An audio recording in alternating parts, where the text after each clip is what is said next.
3 दिवस दिलेले आहेत। दुसरा अध्यक्ष महोदय, या ठिकाणी एक महत्त्वाचा निर्णय झाला आहे की सोलापूर महानगरामध्ये जे अनादी कालापासून 118 वर्षापूर्वी भास्करराव जाधवजी जे इंग्रजाच्या काळामध्ये 118 वर्षापूर्वी इंग्रजाच्या काळामध्ये कामगार वसाहती ज्या होत्या त्यांना काही जमिनी दिल्या होत्या आणि ह्या जमिनी फ्री होल्ड करण्यासाठी 118 वर्षापासून तेथील जनता ही वाट पाहत आहे आणि त्यामुळे ह्या 813 मिळकती आहेत आणि 9000 कुटुंब आहेत, 40,000 परिवार आहे, 40,000 जनसंख्या राहते या वस्तीमध्ये। आणि ही तांत्रिक बाब इतकी क्लिष्ट होती की सर्व विभाग थकून गेले। आतापर्यंत माननीय स्वतः सुशीलकुमार शिंदेजी माजी मुख्यमंत्री त्या ठिकाणी असे सर्वाकडे हा प्रश्न गेला, पण काही हा प्रश्न सुटत नव्हता।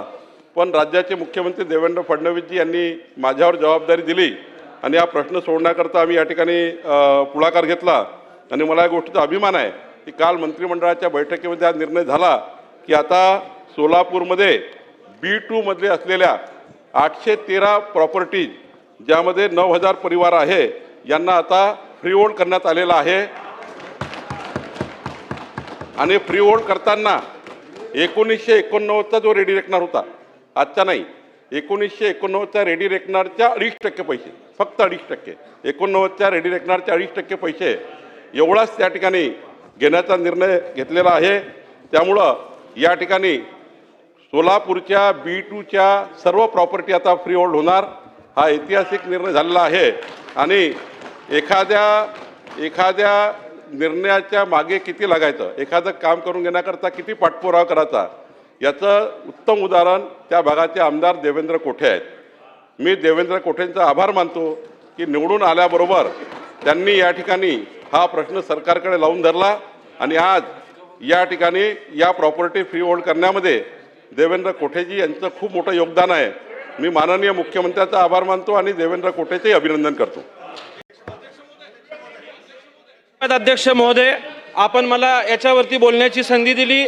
मी प्रथमतः राज्याचे मुख्यमंत्री देवेंद्र फडणवीस साहेब व महायुती सरकारचा आणि विशेष करून चंद्रशेखर बावनकुळे साहेब यांचा मनापासून आभार व्यक्त करण्याची माझी भावना आहे की सोलापूरचा जो प्रश्न ब्रिटिश काळापासून प्रलंबित होता, विशेषतः सोलापूर शहरातील कामगारांच्या ज्या चाळी आहेत, 13 चाळी, त्यासोबत 850 मिळकती आणि जवळपास 9000 कुटुंबांचा जीवन मरणाचा प्रश्न या ठिकाणी साहेब प्रलंबित होता। अनेक दशकं आम्ही ही प्रश्न निकाली काढण्यासाठी सगळेजण प्रयत्न करत होतो, परंतु कोणी आमची भावना समजून घेतली नाही।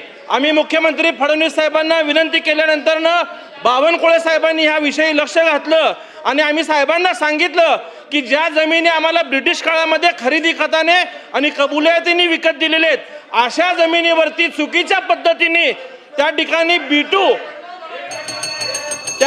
B2 हा सत्ता प्रकार लावल्यामुळं अध्यक्ष महोदय, आमच्या कामगारांच्या चाळी ह्या जवळपास 100-125 वर्ष जुन्या झालेल्या होत्या। आम्हाला कुठल्याही प्रकारचं पुनर्विकास होत नव्हतं, बांधकाम परवाने मिळत नव्हते, घरांवरती कर्ज मिळत नव्हते। एकीकडे आपलं फडणवीस साहेबांचं सरकार महाराष्ट्र राज्यात 20 लाख घर बांधण्याचा संकल्प करतोय, परंतु आमच्या या सगळ्या कामगारांच्या चाळींचा पुनर्विकास रखडला होता।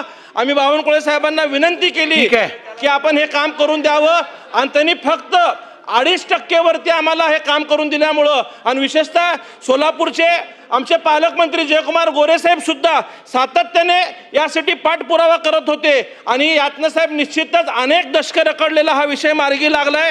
आम्ही अधिकाऱ्यांना साहेब भावना व्यक्त केली, आम्हाला मेल्यानंतरचे 5 लाख नको, परंतु जिवंत असताना